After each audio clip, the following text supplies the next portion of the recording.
हो हो झालं ना, झालं केलं.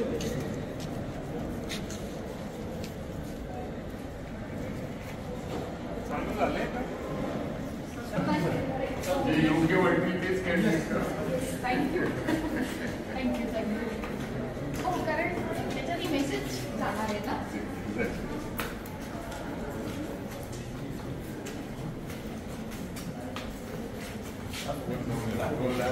पाहिजे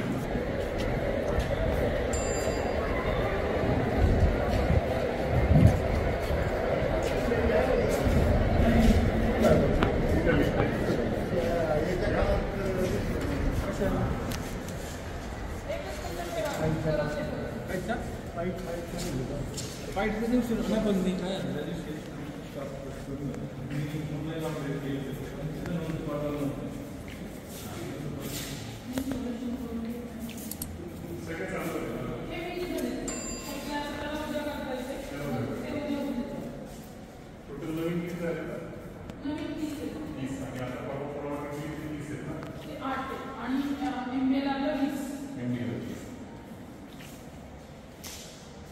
टोटल इथे किती झाले आता?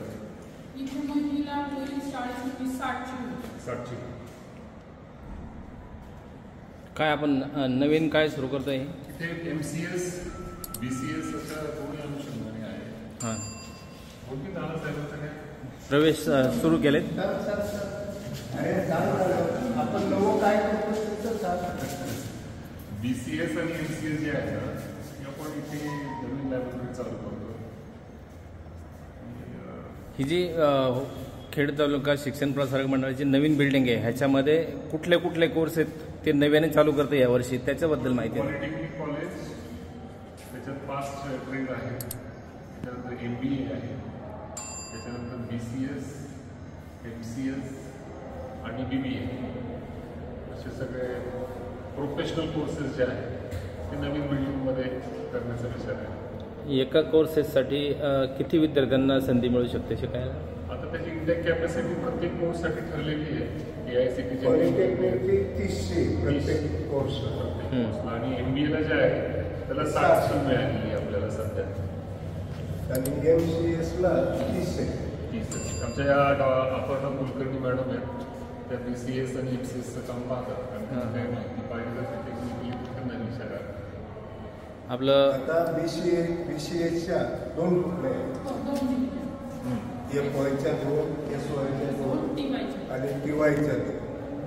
खेड तालुका शिक्षण प्रसारक मंडळाच्या माध्यमातून हुतात्मा राजगुरू महाविद्यालय, त्याच्यानंतर आणखी काय साहेबरावजी बुटे पाटील महाविद्यालय आणि पॉलिटेक्निक कॉलेज आणि MBAचं कॉलेज आणि MCS.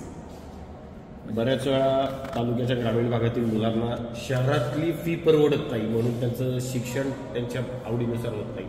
आपल्या इथे फी कमी असणार आहे का? तसं नाही, आता फीचं कसं आहे की एकतर पॉलिटेक्निक कॉलेजला जे आहे ती मुलींसाठी तर 100% जे आहे ते अनुदान शासनाकडनं येते.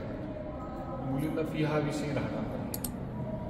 ज्या मुली ॲडमिशन घेतील कॅप राऊंड घ्या, मात्र तुम्ही डायरेक्ट ॲडमिशनला आला तर तुम्हाला पूर्ण फी भरावी लागते. पण कॅप राऊंडनी जर आला फी भरावी लागणार नाही आणि मुलींना तर मोफतच आहे. केंद्रीय प्रवेश प्रक्रिया, केंद्रीय प्रवेश प्रक्रिया म्हणण्यापेक्षा कॅप राऊंड जो आहे तो गव्हर्नमेंटचा आहे. गव्हर्नमेंटच्या ह्याच्यात नसते होता. आतापर्यंत काही प्रवेश झाले? आपल्याकडे कॅप राऊंड ॲडमिशन झालेले आहेत ना, मुलं आणि मुली सगळे आहेत. संख्या ह्या वर्षी आपल्याला सेकंड कॅप राऊंडला आपण ॲप्लिकेबल झालो. कमी विद्यार्थी आहेत यावर्षी, म्हणजे 50% वगैरे कमी आहे त्याच्यापेक्षा. पण आपण हळूहळू विद्यार्थ्यांना नवीन वाटा, नवीन दिशा देणं गरजेचं आहे. म्हणजे कॉलेज सुरू झाले, लेक्चर सुरू झाले, चालू झालेले लेक्चर्स पण चालू झालेले. उद्घाटनाचा कार्यक्रम बिल्डिंगचा करायचा आहे आपल्याला, पवार साहेबांचं जास्त. बरं, ते बाकी आहे. तरी अजून किती दिवस लागतील पूर्णपणे विद्यार्थ्यांसाठी ही नवीन इमारत सुरू करायची? तरी अजून पूर्ण क्षमतेने अजून काही काम बाकी आहे, थोडंसं तेही पूर्ण करायचं आहे आपल्याला. त्याच्या अनुषंगाने साधारण 6 पॉलिटेक्निकचं टीचिंग चालू आहे. MBAचं साधारण 2 सप्टेंबरच्या दरम्यान टीचिंग चालू होतं. म्हणजे तोपर्यंत त्यांच्या ॲडमिशन होतं. BBAच्या होतं. ॲडमिशन झाले की चालूच होते. चालू करायला काही अडचण नाही. यांच्या कॉम्प्युटरवर यांच्या ॲडमिशन आता झालेलं आहे. फक्त MCAची ॲडमिशन राहिली. 50% झाले ॲडमिशन. म्हणजे इमारत आणि साधनं जी आहेत ती पूर्णपणे सज्ज आहेत आपल्याकडे. इमारतीतल्या काही सुविधा ज्या आहेत, आता रेलिंग आहे, आपण जिन्याने येताना पाहतो, किंवा इथे कठडी जी आवश्यक आहे, थोडीशी जी आवश्यकता माहिती अजून करायची 4-6 महिने जातात उद्घाटनासाठी. शिक्षणाला ज्या सुविधा पाहिजे त्या सगळ्या आता तयार आहेत. काय अडचण नाही. म्हणजे एकंदरीत पॉलिटेक्निक आणि बाकीचे तुमचे जे MBA वगैरे ते कोर्स आहेत ते सुरू झाले आपल्या कॉलेजमध्ये या वर्षापासून. या वर्षापासून 2025-26ला. मॅनेजमेंट आणि रिसर्च असंच नाव दिले आपण. बरं. पॉलिटेक्निक आपलं पुढच्या वर्षी फुल पेजने चालू. पहिल्या राऊंडला आपण जाऊ पुढच्या वर्षी. भविष्यात आणखी काही वेगळे कोर्सेस असं भविष्यात आणखी काही वेगळं भविष्यात मेडिकल किंवा मेडिकलला ज्या अटी आहेत त्याला पूर्तता करणं आपल्यासारख्यांना अवघड जागे अभावी. म्हणजे आता ही त्यावेळेला सांडगोड कुटुंबियांनी जागा दिली म्हणून हे उभं राहू शकलंय.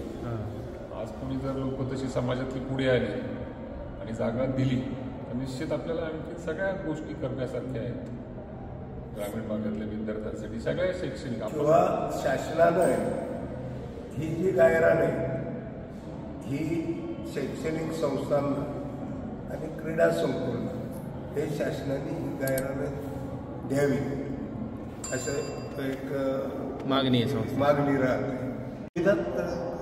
शैक्षणिक सुविधा आपण देऊ शकतो विद्यार्थ्यांना.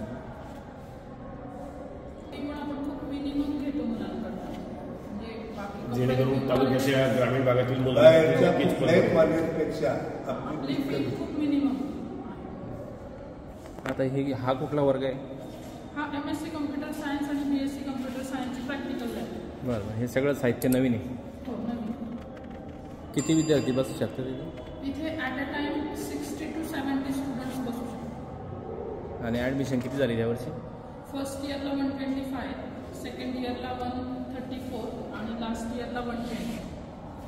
चांगलं.